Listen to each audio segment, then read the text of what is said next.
Hello YouTube, welcome back to my channel. ഇന്ന് നമുക്ക് വളരെ വ്യത്യസ്തമായിട്ടുള്ളൊരു സ്ഥലം കാണാൻ പോവാം. കനേഡിയൻ ബാഡ്ലാൻഡ്സ് കാണാൻ പോവാം. ബാഡ്ലാൻഡ്സ് എന്ന് വെച്ചാൽ മരുഭൂമി പോലെ പച്ചപ്പൊന്നും ഇല്ലാതെ ഒരു വരണ്ട പ്രദേശം ആണ്. കാനഡ എന്ന് കേൾക്കുമ്പോൾ നമുക്ക് പെട്ടെന്ന് മനസ്സിലേക്ക് വരുന്നത് മഞ്ഞുമലകളും പച്ചപ്പും കാടുകളും തേക്കുകളും ഒക്കെയാണ്. അതുമാത്രമല്ല, ഇതുപോലുള്ള സ്ഥലങ്ങളും ഉണ്ട് കാനഡയിൽ. ഡ്രം ഹെല്ലർ എന്ന് പറഞ്ഞ ടൗണിലേക്കാണ് പോകുന്നത്. കാൽഗരിയിൽ നിന്ന് ഏകദേശം 1 മണിക്കൂർ യാത്രയുണ്ട്. കാലിക്കരി മുതൽ ഈ ഡ്രം ഹില്ലർ എത്തുന്നവരെ 2 സൈഡും പാടങ്ങൾ. ഈ ഒരു കാഴ്ചയാണ് ഫുള്ള്. ഡ്രം ഹില്ലർ ടൗൺ എത്തുന്നതിന് തൊട്ട് മുമ്പ് തന്നെ പെട്ടെന്ന് പാടങ്ങളൊക്കെ മാറി വളരെ വ്യത്യസ്തമായിട്ടുള്ള ഒരു ടെറൈൻ എത്തുന്നത് നമുക്ക് കാണാം. ഇവിടുന്ന് അങ്ങോട്ടുള്ള ഒരു ഏരിയ, കുറേ കിലോമീറ്റർ കണക്കിന് ഒരു ഏരിയ ഇതേപോലത്തുള്ള ഒരു ടെറൈനാണ്.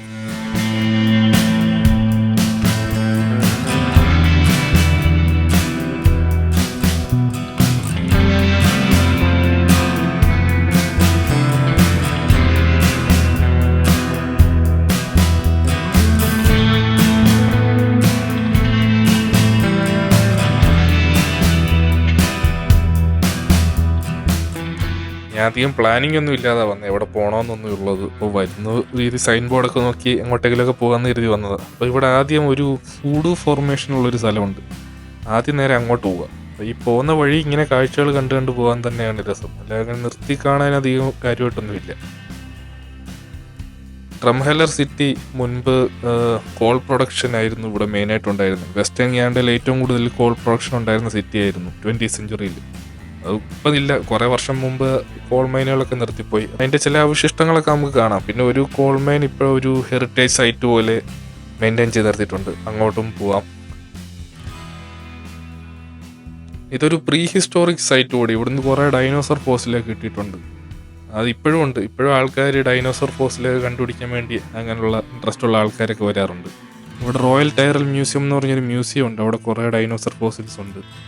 അവിടെ പോയി, പക്ഷെ മ്യൂസിയത്തിനകത്ത് വീഡിയോ എടുക്കാൻ പറ്റാത്തതുകൊണ്ട് അതിൻ്റെ വീഡിയോ ഒന്നുമില്ല. അവിടെ പോയി അതൊക്കെ കണ്ടു. ഈ ഒരു ഏരിയ ഫുള്ള് ഇതേപോലെ ഉള്ള വരണ്ട പ്രദേശമാണ്. ഇടയ്ക്കിടയ്ക്ക് ചെറിയ ചെറിയ സെറ്റിൽമെൻറ്റുകളുണ്ട്, ചെറിയ വീടുകളൊക്കെ ആയിട്ട്. ചെറിയ ടൗൺ. കാനഡയിൽ ഇപ്പോൾ വലിയ സിറ്റികൾ മാത്രമല്ല, ഇതുപോലുള്ള ചെറിയ ടൗണുകളുണ്ട്. ചെറിയ ടൗണുകളാണെന്ന് തോന്നുന്നു കൂടുതലും. ചെറിയ ചെറിയ വീടുകളൊക്കെ ആയിട്ട്, പഴയ വീടുകളാണെന്ന് തോന്നുന്നു കണ്ടിട്ട്. അധികം ആളും അനക്കമൊന്നുമില്ല. ഇവിടുത്തെ ആൾക്കാർക്കൊക്കെ എന്താ ജോലി എന്നറിയില്ല. ഫാമിംഗ് ആയിരിക്കാം.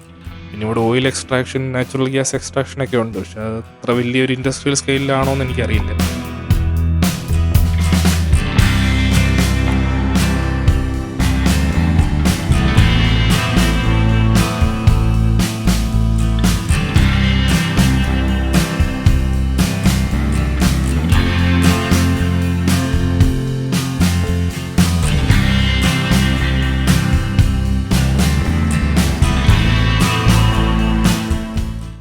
ഇവിടെയാണ് ഹൂഡൂസ് ഉള്ളത്.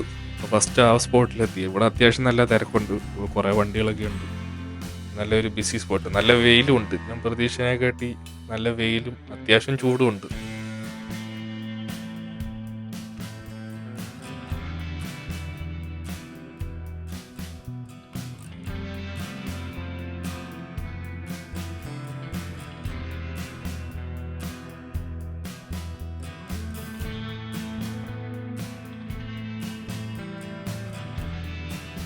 ഇതൊരു മെയിൻ ടൂറിസ്റ്റ് സ്പോട്ട് ആയതുകൊണ്ട് തന്നെ നല്ല രീതിയിൽ മെയിൻറ്റെയിൻ ചെയ്തിട്ടുണ്ട്.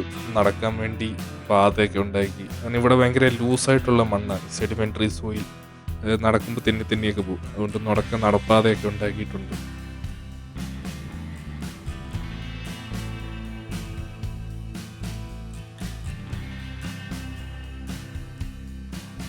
ഈ കാണുന്ന ഇതാണ് ഹൂഡൂസ് എന്ന് പറയുന്നത്. ഈ ഫോർമേഷനാണ് ഹൂഡൂസ് എന്ന് പറയുന്നത്. കണ്ട ആരോ ഇങ്ങനെ പണിഞ്ഞു വെച്ച പോലെ തോന്നും, പക്ഷെ നാച്ചുറലി ഉണ്ടാകുന്നത്. ഇതെങ്ങനെ ഉണ്ടാകുന്നതെന്നൊക്കെ ഇവിടെ എഴുതി വെച്ചിട്ടുണ്ട്. അത് എന്താണ്, ഈ മുകളിലുള്ള റോക്കിന് ബലം കൂടുതലും അതിൻ്റെ താഴോട്ടുള്ള മണ്ണിന് സ്ട്രെങ്ത് കുറവുമായിരുന്നു. അപ്പോൾ ഇറോഷൻ ഉണ്ടാകുമ്പോൾ മുകളിലെ റോക്ക് അതുപോലെ തന്നെ നിന്നിട്ട് അടിയിലെ മണ്ണ് ഒലിച്ചു പോയി അങ്ങനെ വർഷങ്ങൾ കൊണ്ടുണ്ടാകുന്നതാണ് ഈ ഹൂഡൂസ്. ഇവിടുന്ന് എങ്ങോട്ട് നോക്കിയാലും ഇതേപോലെയുള്ള കുറേ ഫോർമേഷൻസ് കാണാം. നമുക്ക് ഇതിനിടയിൽ കൂടെ നടന്ന് മോളി വരെ പോകാം. കുറേ ആൾക്കാരൊക്കെ മോളിൽ നിൽക്കുന്നത് കാണാം. ഇതിനിടയിൽ കൂടെ നടന്നതിൻ്റെ മോളിൽ പോയി മോളിൽ നിന്നുള്ള കാഴ്ച എങ്ങനെയാണെന്ന് നോക്കാം.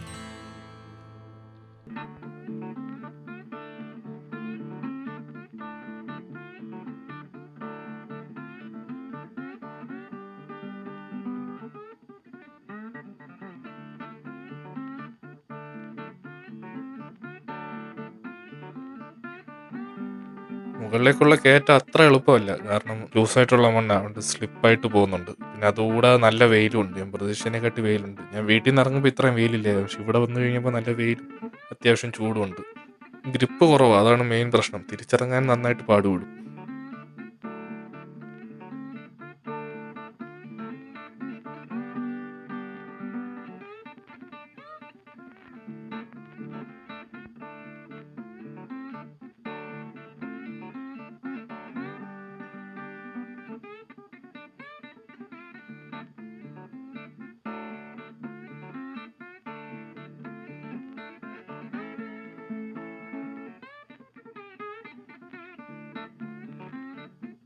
എൻ്റെ തൊട്ടടുത്ത് തന്നെ പഴയ ഒരു കോൾ മൈനിൻ്റെ കുറച്ച് അവശിഷ്ടങ്ങളൊക്കെ ഉണ്ട്. പക്ഷെ നമുക്ക് മൈനിനുള്ളിലേക്കൊന്നും കയറാൻ പറ്റില്ല.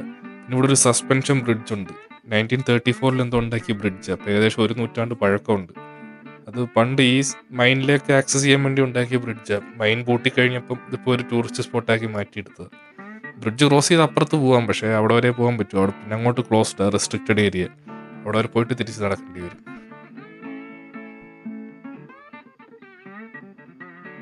പിന്നെ അതിനടുത്ത് അറ്റ്ലസ് കോൾ മൈൻ എന്ന് പറഞ്ഞ ഒരു പഴയ മൈൻ ഇപ്പോഴും പ്രൊട്ടക്ട് ചെയ്ത് നിർത്തിയിട്ടുണ്ട്. മൈൻ ഫുള്ളില്ല. ഇത് ശരിക്കും ഈ മൈൻ ഒരുപാട് വലുതായിരുന്നു. അപ്പോൾ അതിൻ്റെ ഒരു ഭാഗം ഇപ്പോൾ ഒരു ഹെറിറ്റേജ് സ്പോട്ട് പോലെ പ്രൊട്ടക്ട് ചെയ്ത് നിർത്തിയിട്ടുണ്ട്. അപ്പോൾ അത് കാണാനും പോയി. ഞങ്ങളിവിടെ എത്താൻ ഒരു 5 മിനിറ്റ് ലേറ്റ് ആയതുകൊണ്ട് ഒരു ഗൈഡഡ് ടൂർ ഉണ്ടായിരുന്നു. ഈ മൈനിനുള്ളിലൊക്കെ കയറാം. അപ്പോൾ അത് മിസ്സായി. അതുകൊണ്ട് ഇതിനുള്ളിലൊന്നും കയറാൻ പറ്റില്ല. ജസ്റ്റ് ഇങ്ങനെ നടന്ന് കണ്ടിട്ട് വരാം. 1936 മുതൽ 1979 വരെയാണ് ഈ മൈൻ ആക്റ്റീവായിട്ട് പ്രവർത്തിച്ചിരുന്നത്. 1911 മുതൽ 1984 വരെയാണ് ഇവിടെ ഈ ഏരിയയിൽ മെയിനായിട്ടും കോൾ പ്രൊഡക്ഷൻ ഉണ്ടായിരുന്ന ഒരു പീരീഡ്.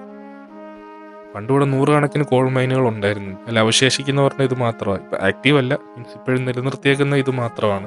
ഇപ്പോഴതിൻ്റെ ചില ഭാഗങ്ങളൊക്കെ ഇപ്പോഴും ഉണ്ട്. അന്നത്തെ ഓഫീസ് ബിൽഡിങ്ങും അങ്ങനെ കുറേ സ്ട്രക്ചേഴ്സ് ഉണ്ട്. പിന്നെ അന്ന് ഉപയോഗിച്ചുകൊണ്ടിരുന്ന ട്രെയിൻ ഉണ്ട്, അതിപ്പോഴും ഉണ്ട്. അതിപ്പോൾ ബാറ്ററി ഓപ്പറേറ്റഡ് ആയിട്ട് വിസിറ്റേഴ്സിന് അതിന് ആ ട്രെയിനിൽ കയറി മൈനുള്ളിലൂടെയൊക്കെ ടൂറുണ്ട്. അതാണ് ഞാൻ ലേറ്റ് ആയിട്ട് മിസ്സായെന്ന് പറഞ്ഞത്. അങ്ങനെ കുറച്ച് സ്ട്രക്ചറുകൾ മാത്രം ഇപ്പോഴും ഉണ്ട്. പിന്നെ അന്ന് ഉപയോഗിച്ചുകൊണ്ടിരുന്ന എക്യുപ്മെന്റ്സ് ഒക്കെ ഇപ്പോഴും ഉണ്ട്.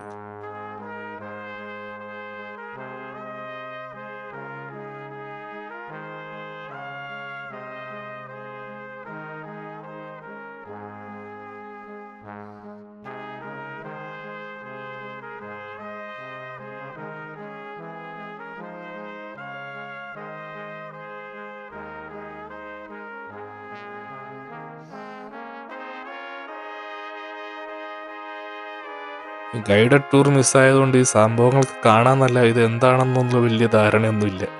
ചിലയിടത്തൊക്കെ ബോർഡിൽ എഴുതി വെച്ചിട്ടുണ്ട്, അത് വായിച്ച് മനസ്സിലാക്കുക. അല്ലാതെ ഈ എക്യുപ്മെന്റ് മെഷീനൊക്കെ ഇത് എന്തിനുപയോഗിക്കുന്നതാണെന്നോ അല്ലാതെ പ്രോസസ്സോ അങ്ങനെയൊന്നും നമുക്ക് മനസ്സിലാകത്തില്ല.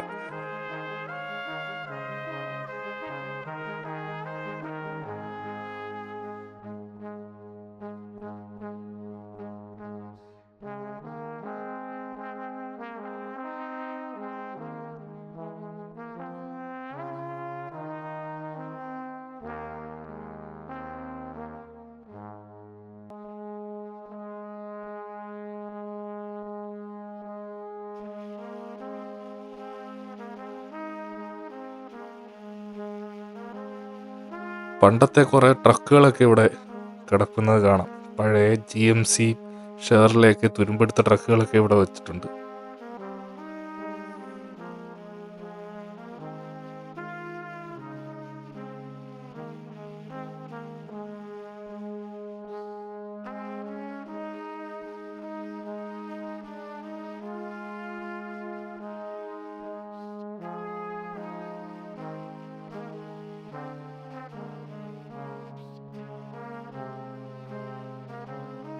ഒരു കൗതുകമുള്ളൊരു സംഭവം, മൈനിനുള്ളിൽ എങ്ങനെ ഇരുട്ടായിരുന്നു എന്നുള്ളതിൻ്റെ ഒരു ചെറിയ സിമുലേഷൻ ഉണ്ട്. ഇതിനകത്ത് കയറി നോക്കിയാൽ അറിയാം മൈനിനുള്ളിൽ എത്രത്തോളം ഇരുട്ടായിരുന്നു എന്നൊക്കെ എഴുതി ഇവിടെ വെച്ചിട്ടുണ്ട്.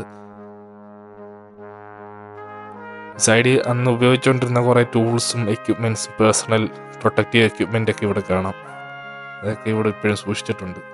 ഇതൊക്കെ ഒറിജിനൽ അന്ന് ഉപയോഗിച്ചുകൊണ്ടിരുന്നത് തന്നെയാണെന്നാണ് അവർ പറയുന്നത്. ഈ കാണുന്ന ഒരു വാഷ് ഹൗസാണ്. അത് വർക്ക് കഴിഞ്ഞ് വരുന്ന വർക്കേഴ്സിന് അവരുടെ ഡ്രസ്സ് മാറാനും കുളിക്കാനും ഒക്കെയുള്ള സൗകര്യങ്ങളുള്ള ഒരു ചെറിയ വാഷ് ഹൗസ്. അത് അന്നത്തെ ഒറിജിനൽ വാഷ് ഹൗസ് ഇപ്പോഴും അവർ നിലനിർത്തിയിട്ടുണ്ട്. ഇവിടെ അന്നത്തെ വർക്കേഴ്സിൻ്റെ വേജ് എത്രയാണെന്നൊക്കെയുള്ള കാര്യങ്ങൾ എഴുതിയിട്ടുണ്ട്. അന്നത്തെ റേറ്റിൽ.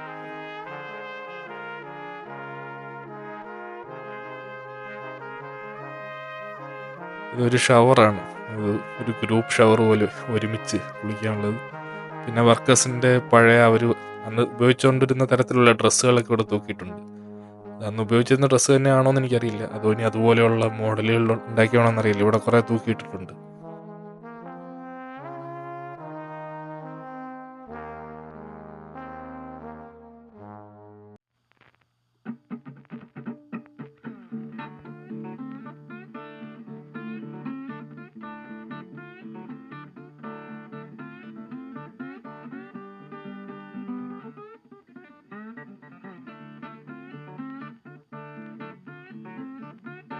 ഇവിടെ ഈ മൈൻ്റെ ഹിസ്റ്ററിയൊക്കെ ഇവിടെ എഴുതിയിട്ടുണ്ട്. എന്നാണ് തുടങ്ങി, എന്ന് വരെ ഉണ്ടായിരുന്നു എന്നൊക്കെ പറഞ്ഞ്. അപ്പോൾ ഇവിടെ 3-4 മൈനുകൾ ഉണ്ടായിരുന്നു ഈ അറ്റ്ലസ് മൈൻ എന്ന് പറഞ്ഞാൽ. അതിൽ മൈൻ നമ്പർ 3 ആണ് ഈ കാണുന്നത്.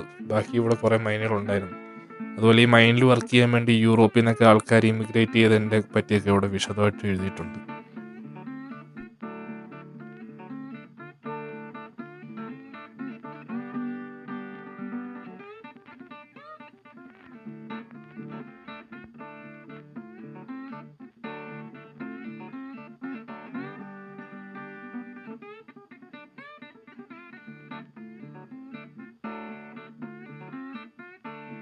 ഈ വീഡിയോ ഇഷ്ടപ്പെട്ടെന്ന് കരുതുന്നു. ഇഷ്ടപ്പെട്ടാൽ ലൈക്ക്, ഷെയർ ആൻഡ് കമൻറ്റ്. പിന്നെ ഇതുപോലുള്ള കൂടുതൽ വീഡിയോകൾ കാണാൻ വേണ്ടി സബ്സ്ക്രൈബ് ചെയ്യുക. അപ്പോൾ പുതിയൊരു വീഡിയോ ആയിട്ട് വീണ്ടും വരാം. Thanks for watching.